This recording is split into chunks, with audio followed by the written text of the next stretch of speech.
سورہ احزاب آیت نمبر 6۔ اعوذ باللہ من الشیطان الرجیم، بسم اللہ الرحمن الرحیم۔ آج آپ دیکھیں گے کہ ہمیں اللہ کے نبی کا سٹیٹس بتایا جائے گا، اور جو کہ ہر مسلمان کو جاننا بہت ضروری ہے کہ نبی کا مقام ہمارے لیے کیا ہونا چاہیے۔ اللہ تعالیٰ فرماتے ہیں النبی اولیٰ بالمؤمنین من انفسہم۔ نبی کا درجہ یہ ہے کہ وہ اولیٰ بالمؤمنین ہے، یعنی سب سے زیادہ مقدم ہے، بڑھ کر ان کا درجہ ہے مومنوں کے ساتھ۔ کتنا بڑھ کر، کتنا بڑا ہے؟ اللہ فرماتے ہیں من انفسہم، تمہاری اپنی نفس سے بھی، تمہاری اپنی ذات سے بھی زیادہ ہے۔ کیونکہ دیکھیں ہماری ذات کا حق ہم پر بہت زیادہ ہے کہ ہمیں کس قدر اپنا خیال رکھنا پڑتا ہے، یا ہمیں اپنی جان کتنی عزیز ہے۔ تو اللہ فرماتے ہیں تمہاری جان سے زیادہ تمہیں نبی کی جان عزیز ہونی چاہیے۔ جبکہ آپ دیکھیں کہ ہم نے نبی کا دور بھی نہیں پایا، لیکن اس کے باوجود ایک تو یہ انفارمیٹیو آیت ہے کہ ہماری اپنی ذات سے زیادہ نبی عزیز ہوں۔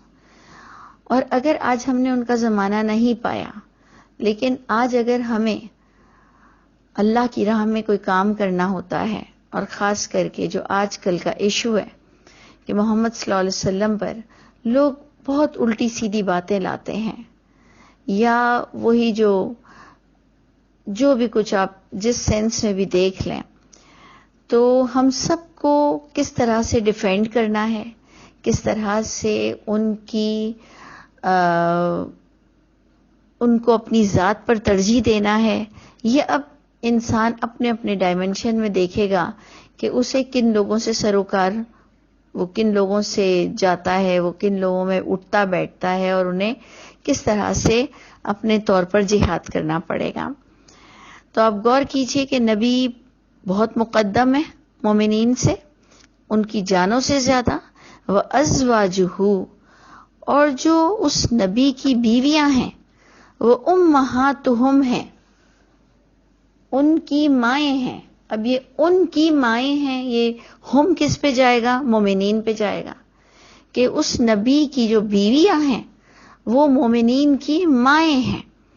اگر آپ نے یاد رکھا ہو پچھلی آیت، تو پچھلی آیت میں ہم نے پڑھا ماں وہی ہوتی ہے جو جنتی ہے، یعنی یہ جو تم اپنی بیویوں کو ماں بنا بیٹھتے ہو، یہ تمہارے اپنے منہ کی باتیں ہیں۔ جیسے ایک سینے میں دو دل نہیں ہوتے، ایسا ہی ایک شخص کسی دو ماں کے پیٹ سے نہیں نکلتا ہے، ماں ایک ہی ہوتی ہے، اور یہ تمہاری اپنے منہ کی باتیں ہیں۔ تو آپ ادھر غور کیجئے کہ یہی بات قرآن نے کہی ہے تو ہم مانیں گے۔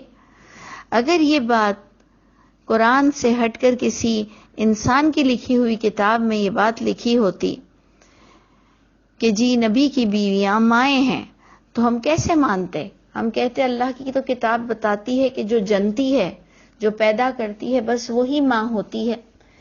تو اب جب اللہ ہی کی کتاب نے یہ دونوں باتیں کی، تب جا کے ہم نے اس بات کو قبول کیا سر آنکھوں پر کہ نبی کی بیویاں ہماری مائیں ہیں، مومنین کی مائیں ہیں۔ اور اب آگے آپ کو آیت اس حد تک نظر آئے گی کہ کس حد تک مائیں ہیں کہ ہر عورت کو بیوہ ہونے کے بعد اگر وہ چاہے تو شادی کر سکتی ہے، طلاق کے بعد وہ شادی کر سکتی ہے۔ مومنین کی عورتوں کو یہ رائٹ ہے، یہ مطلب ان کو یہ حق دیا گیا ہے۔ لیکن نبی کی بیویاں اس حد تک ہماری ماں ہیں کہ انہیں باقاعدہ دوسری شادی کا حکم بھی نہیں دیا گیا۔ نبی کی بیویوں پر محمد صلی اللہ علیہ وسلم کے بعد، ان کی وفات کے بعد، دوسری شادی ان کے لیے ناجائز تھی، غلط تھی، منع تھی۔ یعنی تو اب ہم وہی بات آ جاتی ہے کہ ہم کسی بھی چیز کی جو سینسٹیوٹی ہے اس کو کس حد تک ہم سمجھ لیتے ہیں۔ تو اللہ نے آج آپ کو دو باتیں بتائیں کہ محمد صلی اللہ علیہ وسلم تمہاری اپنی جان سے زیادہ عزیز ہونے چاہیے تم کو، اور ان کی جو بیویاں ہیں وہ تمہاری ماں کا درجہ رکھتی ہیں۔ اور اب تھرڈ سٹیپ پر آ رہا ہے وَأُولُو الْأَرْحَامِ، رحمی رشتے جو آپ کے خونی رشتے ہیں، بعدہم اولا ببعد، یہ بہت زیادہ قریب ترین ہوتے ہیں ایک دوسرے کے۔ کس سے؟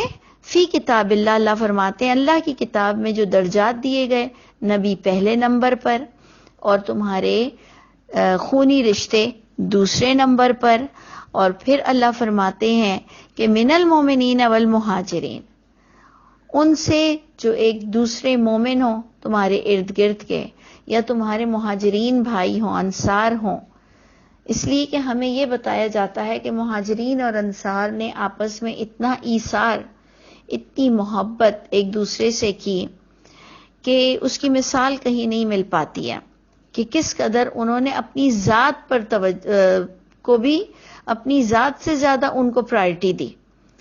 لیکن اللہ تعالیٰ فرما رہے فی کتاب اللہ، کہ اللہ کی کتاب کے اصول سے تم کو ان مہاجرین میں بھی زیادہ پرائرٹی کن کو دینی پڑے گی؟ اگر مہاجرین ہو، اگر انصار ہو، اگر کامن مین ہے جس کو مدد کی ضرورت ہے، اس میں بھی پرائرٹی دی جائے گی خونی رشتوں کو۔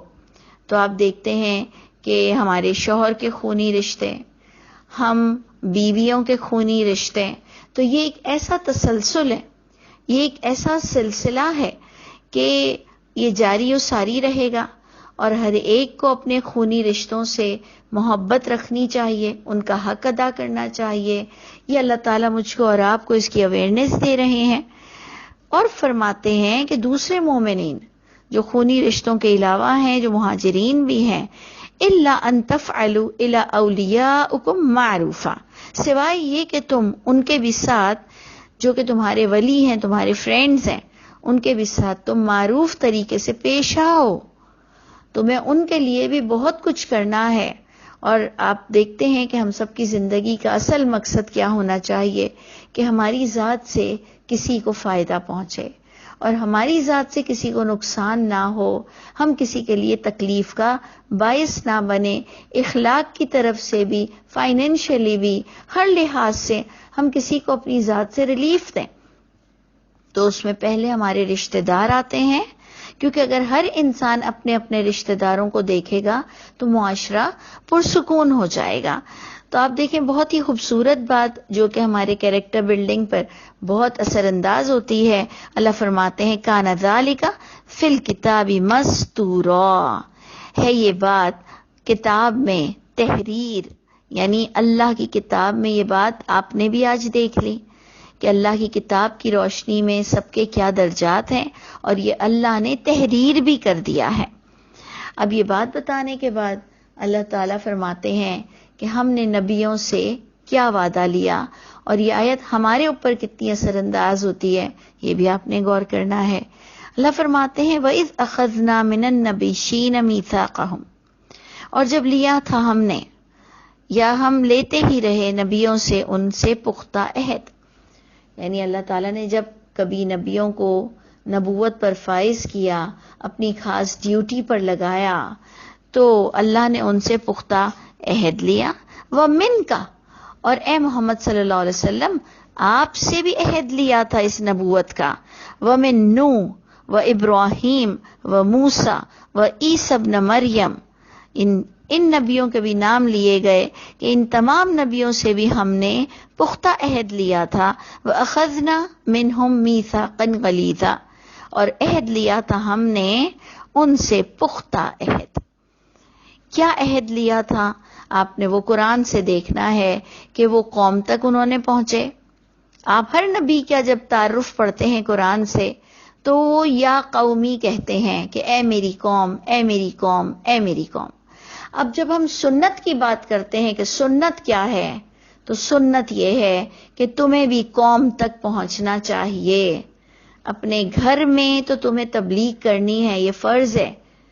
میاں بیوی کے درمیان کنورزیشن ہونا، بچوں کے درمیان دین کی کنورزیشن ہونا، خاندان، لیکن آپ دیکھیں قوم تک پہنچنا بہت ضروری ہے۔ اللہ فرماتے ہیں انذر عشیرتک الاقربین، کہ آپ اویئرنیس دو اپنے فرینڈز کو، اپنے خاندان والوں کو، بیوی بچوں کے لیے بات آتی ہے تو اللہ فرماتے ہیں ہم نے نبیوں سے بھی عہد لیا کہ وہ قوم تک جائیں گے، وہ بات کو کھول کر بیان کریں گے، گڑمٹ گوٹالا نہیں کریں گے، کسی سے ڈریں گے نہیں۔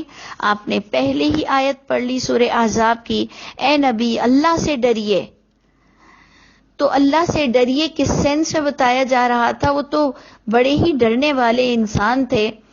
کیا بتایا جا رہا تھا کہ مت کہنا ماننا، کفر کرنے والوں کا اور منافقین کا کہنا مت ماننا، ڈریے اللہ سے۔ تو یعنی ہم کو بھی بتایا جا رہا ہے کہ ہمیں قوم تک نکلنا ہے، آپ کو آپ کی رپورٹ میں بتانا پڑے گا، آپ کو اللہ کے گھر اپنے اعمال میں بتانا پڑے گا کہ آپ نے کتنے گھنٹے لوگوں کے لیے صرف کیے۔ یہ عہد لیا گیا ہے نبیوں سے بھی، اور یہی سنت ہم تک بھی چلی آ رہی ہے کہ ہم نے اپنا زندگی کا کتنا وقت لوگوں کے لیے ہم نکلے۔ ہمیں یہ نہیں پوچھا جائے گا کہ تم نے کتنوں کو مسلمان کیا، تمہاری باتیں کتنوں نے مانی، یہ ہماری ذمہ داری نہیں ہے، کیونکہ آپ دیکھتے ہیں کہ کئی نبی کامیاب ہوئے اور کئی نبیوں کی قوموں کو تباہ کر دیا گیا، یعنی ان کی بات لوگوں نے نہیں سمجھی۔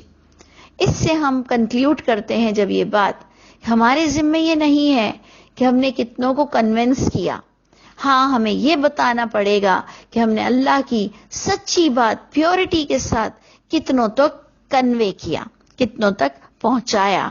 تو اللہ ہم سب سے بہترین کام کرا لے، ہمیں میٹھی زبان بھی دے دے، ہمیں بہترین طریقہ بھی نصیب فرما دے۔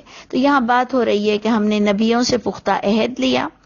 کیوں لیا وہ اب آپ کو آیت نمبر 8 بتاتی ہے کہ یہ ہر ایک سے پختہ عہد اللہ کیوں لیتے ہیں، لِيَسْأَلَ الصَّادِقِينَ عَنْ صِدْقِهِمْ، تاکہ اللہ تعالیٰ نے سوال کرنا ہے، پوچھنا ہے قیامت کے دن سچوں سے ان کی سچائی کے بارے میں، کہ تم نے اللہ کی کتاب سے جو پڑھا تو تمہیں تواتر اور اجماع نے امپریس کیا، یا تمہیں اللہ کی آواز نے امپریس کیا، یا تم ساری زندگی کنفیوز رہے، یا تم کو کبھی وقت ہی نہیں ملا، اور کیا تمہیں یہ پتا تھا کہ اللہ کی زبان سیکھنا کتنا ضروری ہے دشمنوں کے شر سے بچنے کے لیے؟ اور خاص کر آج مسلمان کا دشمن بنا ہوا ہے قرآن کو سمجھانے اور سمجھنے کے لیے۔ وہ چاہتا ہے وہ ایک فیوڈل لارڈ ہو جائے اور اس سے ہی تم فتوے لو اور اس سے ہی تم پوچھو کہ دین کیا ہے۔ بڑا برا لگتا ہے بڑے لوگوں کو کہ عام پبلک قرآن کیوں پڑھ رہی ہے، سمجھ کیوں رہی ہے، پڑھو، تجوید سے پڑھو، ختم پہ ختم کرو، میتوں پہ پڑھو، اوپننگ سیریمنی میں پڑھو، لیکن سمجھنے کی تم کو کیا ضرورت ہے، ہم سے سمجھو۔ تو اللہ کی رحمت ہے کہ اللہ ہم سب کو اس عربی کو سمجھنے کے لیے ہمارا ٹائم ہم لگائیں، تھوڑا سا وقت نکالیں، دیکھیں اللہ آپ پر کتنی برکتیں نازل فرماتے۔ جب آپ خود سے اللہ کی راہ میں یہ کام کریں گے تو میرا ایمان ہے اللہ آپ کو دوسری تمام تکالیف سے دور رکھے گا، کیونکہ اللہ کی راہ میں خرچ کرنا تو ہر ایک کی ذمہ داری ہے، پیسہ بھی خرچ کرنا ہے، تندرستی بھی دینی ہے، اولادوں کو بھی اس کام پر لگانا ہے، اور یہ ہم سب کر رہے ہیں۔ تو اللہ تعالیٰ فرماتے ہیں کہ یہ سارے عہد کیوں لیے گئے نبیوں سے، تو گویا انسانوں سے بھی، عام انسانوں سے بھی، ہم سے بھی لیے گئے کہ تاکہ اللہ تعالیٰ سوال کریں گے سچوں سے ان کی سچائی کے بارے میں۔ وَأَعَدَّ لِلْكَافِرِينَ عَذَابًا أَلِيمًا، اور تیار کیا ہے اللہ نے کفر کرنے والوں کے لیے عذاب علیم۔ اب آپ بتائیے کفر کرنے والا اس کانٹیکس میں کون جائے گا کہ جو اس اللہ کی کتاب یہ سچائی کے ساتھ بھیجا گیا۔ آپ دیکھیں کہ ہم سب کو یہ وحی ایک سچائی دی گئی، اور جس نے بھی اسے سمجھنے سے کوتاہی کی، غفلت برتی، تو ایسے لوگ کفر کر جاتے ہیں اپنی زندگی میں جب وہ دیکھتے ہیں کہ وہ اللہ کی اس سچی کتاب کو اگنور کرتے ہیں، تو پروردگار فرماتے ہیں کہ ان کا مقدر پھر درد دینے والا عذاب ہوگا۔ اور اس کے ساتھ آپ سورہ احزاب میں جنگ احزاب کا قصہ پڑھیں گے. جنگ احزاب کا قصہ انشاءاللہ ہم ڈیٹیل میں پڑھتے ہیں. ہے تو وہ جنگ، لیکن ایک ایک چیز میرے اور آپ کی نصیحت کے لیے ہے، جس میں صرف یہ آپ کو تعارف کراتے ہوئے یہاں پر اینڈ کرتی ہوں کہ جب آپ اللہ کی راہ میں اٹھو گے تو اللہ آپ کے لیے مدد کے ذرائع پیدا کریں گے، جو کہ آپ کو سورہ احزاب میں پوری ایک سینٹرل آئیڈیا اور پوری تھیم ملے گی کہ اگر تم اللہ کی مدد چاہتے ہو تو اللہ سے کیے ہوئے وعدے کو نبھانے کے لیے کھڑے ہو جاؤ. جب تم کھڑے ہوگے تو اللہ تم کو تمہارے دشمنوں سے بچائیں گے اور تمہارے لیے گیپ کی مدد کریں گے. جیسے احزاب والوں کے لیے اللہ نے مدد کی تو ہماری بھی ضرور کہیں نہ کہیں سے مدد ضرور ہوگی، لیکن اٹھنا بہت ضروری ہے. اللہ تعالی ہم سب کے حامی و ناصر ہوں.